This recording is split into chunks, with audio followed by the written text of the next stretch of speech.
如果时间是一条长河，那么我们是否正身处在激流即将坠入瀑布的前夜？今天这个视频可能是我做过最沉重，但也是最不得不说的一个话题。这不仅仅关乎预言，不仅仅关乎几张几百年前的图画，它关乎此时此刻生活在这座岛屿上的你、我，还有我们家人的命运。大家都知道，这几年全世界都不太平，疫情、战争、经济动荡，每个人的心里都绷着一根弦。但是在玄学界和历史学界，真正让人屏住呼吸、不敢大声说话的年份，其实并不是过去的那几年，而是即将到来的2026年与2027年。这里是意识觉醒，记得按赞、订阅并打开小铃铛，这样您就不会错过我们的新影片。你可能在很多地方听说过这个词赤马红羊节，一个每逢60年一甲子，似乎就难以逃脱的命运轮回。为什么今天要讲这个？因为2026年岁次丙午，五行属火，是为赤马；2027年岁次丁未，五行亦属火，是为红羊。而就在这两个年份的交界处，那本被誉为中华第一预言奇书的推背图第43象，像一把悬在头顶的达摩克利斯之剑，冷冷地注视着这片海峡。更有高人指出，在即将到来的动荡中，台湾全岛只有3个地方能成为最后的避难所。今天我要拨开这些晦涩的预言外衣，带你看看历史到底在暗示什么。如果你正生活在台湾，或者你关心这片土地的未来，请务必把这个视频看完。在这个世界上，有些巧合多了就成了规律，有些规律深了就成了宿命。赤马红羊，这个听起来甚至带点神话色彩的词，在史书里却往往是用鲜血写成的。所谓的赤马红羊节，简单来说就是每逢丙午和丁未这2年，国家和社会往往会发生极大的动荡。丙午是火马，丁未是火羊，火气冲天。在此年份，天灾人祸往往并发，甚至导致改朝换代。我们不要往太远了说，就看看距离我们最近的几个赤马红羊。上一个赤马红羊是1966年丙午和1967年丁未，那是怎样的一段岁月？我想不需要我多说，那是一场席卷神州大地的浩劫。文化大革命爆发，10年动乱的序幕就是在赤马年拉开的，无数人的命运被改写，传统的伦理、文化、信仰被连根拔起。对于海峡对岸的台湾来说，那也是一个风雨飘摇、两岸关系极度紧张的时刻。再往前推60年，1906年丙午和1907年丁未，那是清朝末年，光绪30年左右。同盟会成立不久，平流里起义爆发，满清王朝的根基在大火中摇摇欲坠，整个中华大地处在革命与保皇的血腥拉锯之中，旧秩序正在崩塌，而新世界还没建立起来，老百姓流离失所，那是黎明前最黑暗的时刻。如果我们再把时间轴拉得更长，你会感到背脊发凉。1126年丙午，靖康之耻，金兵南下，攻破开封，北宋灭亡。那一年，繁华的东京梦华瞬间化为焦土。徽钦2帝被掳，那是汉民族历史上最痛彻心扉的记忆之一。而在随后的1127年，丁未、赵构在风雨飘摇中建立南宋，虽然延续了国祚，但大好河山已是半壁。你们看，历史就是这样惊人的相似。杨云松在《天机赋》里说，赤马红羊，五行最为酷烈。苏东坡也在诗里写道，试验赤马红羊，这不仅仅是迷信，这更像是一种社会周期的某种共振。每隔60年，积累的社会矛盾、地缘政治压力、经济泡沫，似乎都需要在这1-2年内通过一种剧烈的方式释放出来。而现在，时间的指针已经不可逆转地指向了下一个丙午，2026年。这一次风暴的中心会是哪里？有人说是中东，有人说是东欧，但更多的目光却不约而同地投向了西太平洋，投向了我们脚下的这块土地——台湾。说到台湾的命运，无论如何绕不开推背图。很多人都知道推背图神准，预言了唐朝以后的历代兴衰，但大部分人看推背图看的是热闹，只有极少数人看懂了其中的时序。我们要重点讲的是第43项丙午。请注意，这一项的干支恰恰就是丙午，这就非常诡异了。它直接对应了我们即将迎来的2026年丙午年。让我们来看看第43项到底画了什么，写了什么。图画上是一位衣着华贵的官员或君王，却也是一副狼狈的样子。但是旁边写着一首诗：君非君，臣非臣，始奸微，终克定。颂曰：黑兔走入青龙穴，欲进不进不可说，唯有外边根树上，30年中子孙结。这几句话在过去几年里已经被无数的预言家解读烂了，尤其是那句黑兔走入青龙穴。2023年是癸卯年，黑兔年；2024年是甲辰年，青龙年。黑兔走入青龙穴指的就是2023到2024这段时间的交替。很多人当时预测这2年会发生大事，确实这2年全球局势巨变，台海周围的演习常态化，那种压抑的临战感越来越强。但是大家忽略了一个最关键的细节，黑兔走入青龙穴不仅仅是一个时间点，它更像是一个导火索，一个因果链条的开始。它开启的是一个欲进不进的局面。什么叫欲进不进？就是事情看起来要结束了，或者要毁灭了，但又没有完全断绝。这种拉扯，这种窒息的僵局，恰恰是暴风雨来临前的低气压。而这一项真正的应验期，如果配合干支丙午来看，高潮很可能就在2026年。那一幅图画中，大人虽然衣冠楚楚，但神色慌张。这是否预示着管理者的无力？君非君，臣非臣，这6个字字字诛心。它可以理解为两岸关系的错位在法理、现实与国际认知中的巨大撕裂，也可以理解为岛内政局的混乱、上下离心，甚至可能出现某种非常规的政权更迭或权力真空。而最让人深思的是那句30年中子孙结。有人解释说，这是指从某个时间点开始算起，30年后会有结果。如果从1949年算起，早过了；如果从1996年台海危机算起，2026年恰好是第30年。30年，一代人的时间。从1996年飞弹危机时那一代人的惊恐，到如今2026年，这一代人是否终究要面对那个迟迟未落的靴子？朋友们，预言不是为了恐吓，而是为了警示。当赤马红羊的酷烈火气遇上推背图43项的君非君，臣非臣的混乱局势，这就像是在一个充满了瓦斯的房间里划亮了一根火柴。在这样的天时地利之下，普通人最关心的不是谁输谁赢，不是谁捅谁毒，而是如果那一天真的来了，如果火真的烧起来了，我该往哪里跑？我的家人该怎么活？别急，古人的智慧不仅指出了灾难，往往也暗藏了生门。接下来的内容可能会颠覆你的认知。经过对地理堪舆、现代战略纵深以及古籍暗语的综合分析，我们推演出了台湾岛内3个在极端情况下最可能的避难所。这3个地方，有的看似危险，实则安全；有的藏在深山，人未识；有的可能就在你家隔壁。接上回我们说了2026年丙午年，天干透出丙火，地支无火强根，是一场足以熔金断铁的烈火之劫。在五行中，战争、爆炸、空袭皆属火，而台湾在八卦方位中常被视为巽位、风或离位，火的纠葛之地。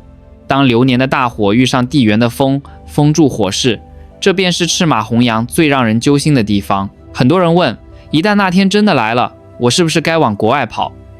朋友，普通人跑不掉的。且不说那时的机票、船票会是怎样的天价，单是国际局势的封锁，可能就会让这座岛屿成为一座孤城。而且，你舍得吗？你的根在这里，你的祖先在这里，你那一辈子的奋斗都在这里。所以，真正的避难所不在海外，而在岛内。真正的生门，往往藏在你平时最不起眼，甚至觉得有些落后的地方。经过对推背图暗语的拆解，结合现代军事战略纵深分析，以及民间流传已久的保命风水局，我们锁定了3个地方，这3个地方在2026年的赤马之劫中，极大概率能避开战火的核心圈，成为乱世中的桃花源。如果你现在就住在这些地方，恭喜你，你的祖上积了德。如果你不在，请记住这些名字，关键时刻他们或许就是你全家的救命稻草。第一个地方不是繁华的台北，也不是热情的南部，而是南投，尤其是埔里及其周边的山区。为什么是这里？请闭上眼睛想一想台湾的地图，台湾像一片漂浮在太平洋上的树叶，而南投就是这片树叶的叶脉中心，是心脏。从军事角度看，现代战争打的是什么？打的是港口，打的是机场，打的是政经中心，打的是发电厂。台北、桃园、高雄、新竹这些地方繁华吧，方便吧，但是在赤马弘扬的结束下，繁华就是负担，重要就是靶子。一旦海空封锁，沿海城市首当其冲，钢铁的暴雨只会往最值钱的地方下。但是南投不一样，它是全台湾唯一不靠海的县市，它被中央山脉、玉山山脉像巨人的手臂一样层层环抱。如果你去过埔里，你会感受到那种奇异的安宁，它像一个被天地藏起来的聚宝盆。在玄学上，这里是台湾的龙脉之心。台湾的龙脉从东北角的基隆起势，一路蜿蜒向南，行至南投，龙气结穴，形成了这种四面环山的盆地格局。古语云：山主人丁，水主财。沿海城市主财，所以富裕但动荡；山区主丁，所以贫瘠但能保命。当赤马的火劫来袭时，只有这种深厚的土气和连绵的群山能够卸去火毒。还记得1999年的921大地震吗？有人会反驳我，南投可是重灾区啊。错了，正因为那次地脉的剧烈翻身，南投已经释放了地底积累100年的煞气。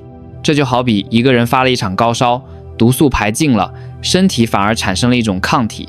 在未来的战争或动荡预测中，南投因为缺乏高价值的战略打击目标，没有大型军港，没有核心行政中枢，反而会成为双方都不愿意浪费弹药的留白地带。对于普通人来说，如果你家在南投的山区，或者你在那里有一块地、一间老屋，请千万守住它。当沿海的警报声撕裂长空的时候，南投的群山里或许还能听见虫鸣鸟叫。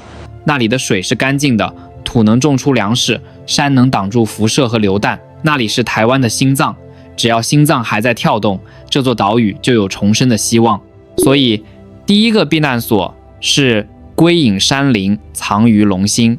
第二个地方可能会出乎很多人的意料，它不在西部的任何一个角落，它在山的另一边，那就是花莲与台东的纵谷平原地区。我知道有人会说，花东交通不便，一旦地震路都断了，怎么逃？朋友，我们要防的是人祸，是兵灾，不是天灾。在赤马弘扬的兵戈之乱中，交通不便恰恰就是最大的保护伞。看看历史吧，每一次外敌想要拿下台湾，无论是几百年前的海盗，还是近代的设想，登陆点永远首选西部平原。为什么？因为西部好登陆，好展开兵力，好控制城市。而东部呢？那可是令人生畏的断崖峭壁，是深不可测的太平洋。没有任何指挥官会愚蠢到把主力部队投放在花莲或台东的海岸线上，那是自寻死路。所以花东地区天生就是兵家眼里的鸡肋，食之无味，弃之可惜。但对老百姓来说，这块鸡肋就是救命的黄金。更重要的是，从玄学角度来看，花东是台湾的后花园，也是净土。当西部的气场被政治斗争、欲望、贪婪和战火恐惧搞得乌烟瘴气时，东部的气场依然保持着相对的清透。这里庙宇众多，信众虔诚，慈济的发源地就在这里。这不是迷信，这是一种强大的念力场。在量子力学里，群体的意识能改变物质的状态。当一个地方的人都在祈求和平，都在修身养性时，这个地方的灾难概率波就会塌缩。特别是花东纵谷，夹在中央山脉和海岸山脉之间，这两道山脉就像是两条巨大的手臂，护佑着中间这狭长的走廊。如果2026年的黑夜真的降临，当西部的天空被火光照亮时，花东或许只能看到远处的闪光，听到沉闷的雷声，这里的日出依然会准时从海平面升起，这里的人们或许依然能喝上一碗热粥，种下明年的稻谷。如果你在花莲或台东有亲戚，或者你正打算退休移居，2026年之前，把这作为一个严肃的选项考虑进去吧。这里虽然没有台北的捷运，没有台中的百货公司，但在生死攸关的时刻，它有最奢侈的东西——安宁。南投的群山守护的是台湾的根，花东的纵谷留住的是台湾的魂。这两个地方，一中一东，一山一海，构成了台湾在乱世中两条坚韧的生命线。但是不是所有人都能躲进深山，也不是所有人都能搬到东部。对于绝大多数生活在人口稠密的西部走廊，生活在台北、桃园、台中、台南、高雄的人们来说，难道我们就只能坐以待毙吗？难道在最危险的城市丛林里就没有最后一块奇迹之地吗？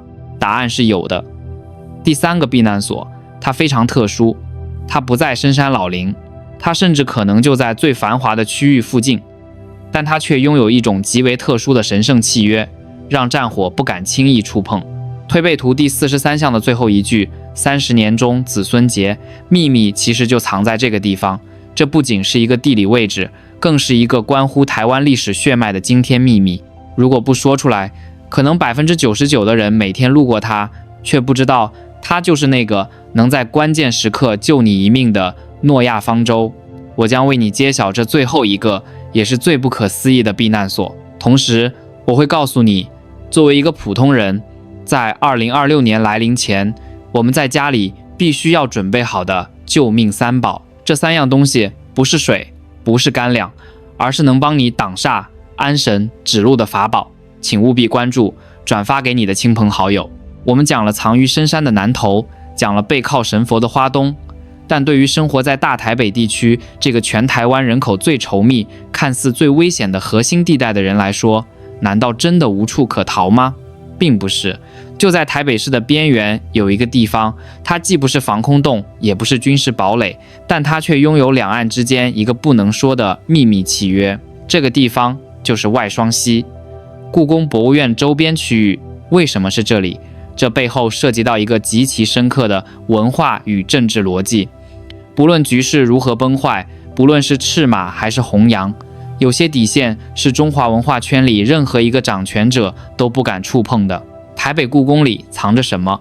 那是毛公鼎，是散氏盘，是范宽的《西山行旅图》，是汝窑的莲花式温碗。这些不是简单的古董，它们是中华文明5000年的信物，是皇权与正统的象征，也就是古人说的九鼎。谁毁了故宫，谁就是历史的千古罪人，谁就彻底失去了天命的合法性。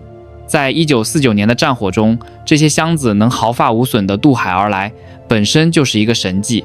在未来的2026年，即便兵临城下，没有任何一位指挥官敢下令对着故宫的方向开火，因为那里面锁着的是两岸共同的祖宗，是这个民族的灵魂。所以外双溪这一带依托着阳明山的掩护，又有故宫这座文化神盾镇守。在战略推演中，它极大概率会成为双方默契保留的非交战区。如果你住在士林、外双溪，或者你有亲友在阳明山脚下，那里或许是北台湾这艘惊涛骇浪的大船中最平稳的一间仓房。但是，朋友们，我知道，不是每个人都能搬到故宫旁边，也不是每个人都有能力躲进深山。当2026年的钟声敲响，当赤马的火光真的映红了夜空，对于绝大多数像你我一样的普通人，如果我们只能待在现在的家里，我们该怎么办？预言的终极目的不是为了让我们算出死期，而是为了让我们学会向死而生。高人指点。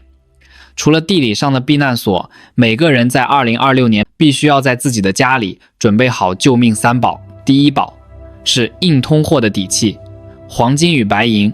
别笑，这不是贪财。在和平年代，钱是银行卡里的数字，但在动荡年代，当电力中断、网络瘫痪、货币贬值如废纸时，只有金银是全球通用的语言。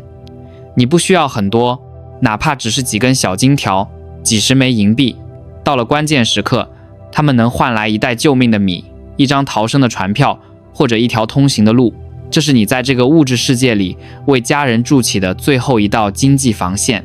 第二宝是低频率的引申，囤粮与藏风。我们都知道要囤水囤粮，但我说的藏风是心态上的。推背图里说黑兔走入青龙穴，黑兔是谨慎的，是懂得藏匿的。收敛你的锋芒，不要在网络上激扬文字，不要在街头争强好胜。乱世之中，最高级的生存智慧是被遗忘。把你的家变成一个安静的、不起眼的港湾，备足3个月的粮，关上门，点一盏灯，哪怕外面风雨大作，你的小世界依然秩序井然。第三宝，也是最重要的一宝，是意识的觉醒，正念的护盾。这听起来很玄，但这是量子力学与灵性科学的最高真相。你相不相信恐惧是会招引灾难的？当整个社会都陷入恐慌、愤怒、仇恨的低频能量时，如果你也被卷进去，你就成了灾难的一部分。但如果你的意识是觉醒的，你的内心是安定的，你就能在周围形成一个高频的能量场。就像那些在大地震中奇迹生还的人，往往不是身体最壮的，而是意志最坚定的。2026年不仅仅是一场物质界的战争，更是一场灵性界的收割与筛选。只有那些心存善念、保持冷静、相信光的人，才能在混乱中看清出路，避开危险。这才是真正的天垂象见吉凶。你的心就是最强的风水。最后，我想和电视机前、手机前的每一位台湾朋友说几句心里话。做这个视频，查阅了无数资料，写下了这些沉重的文字。我的心情和你们一样复杂。我知道生活在这座岛上很累，几百年来，荷兰人来了又走，郑成功来了又去，清朝、日本、国民政府，台湾就像海浪中的一片番薯叶，总是身不由己，总是被推到大国博弈的风口浪尖。我们习惯了被恐吓，习惯了被预言，习惯了在夹缝中求生存。但是，请你回头看看，看看这片土地上的人。我们有全世界最便利的超商，有半夜2点依然亮着的书店，有遇到地震时依然会扶老奶奶过马路的年轻人。我们把荒凉的沙洲变成了硅谷，我们把贫瘠的山地种出了全世界最甜的水果。这就是台湾人的韧性，就像番薯一样，烂在土里能做肥，切成块了能发芽，只要给一点点水，它就能生生不息，爬满整片山坡。2026年赤马红羊节听起来很可怕，但在历史的长河里，它也不过是一次涨潮。推背图第43象虽然预言了艰难，但别忘了它的最后一句，始艰危终克定。最后的结果是克定，是安定，是平息。这一切终将过去，也许我们要经历一阵剧痛，也许我们要走过一段长夜，但请相信，剧本的最后并不是毁灭，这是一次凤凰涅槃前的阵痛，是旧秩序崩塌前最后的试炼。如果你现在感到害怕，请回家抱抱你的孩子，看看父母慈祥的脸，因为爱是唯一能超越时空、超越战火、超越预言的力量。只要我们这群善良的人还在一起，只要我们的心还没散，这3个避难所就在我们脚下，这座岛屿就永远不会沉没。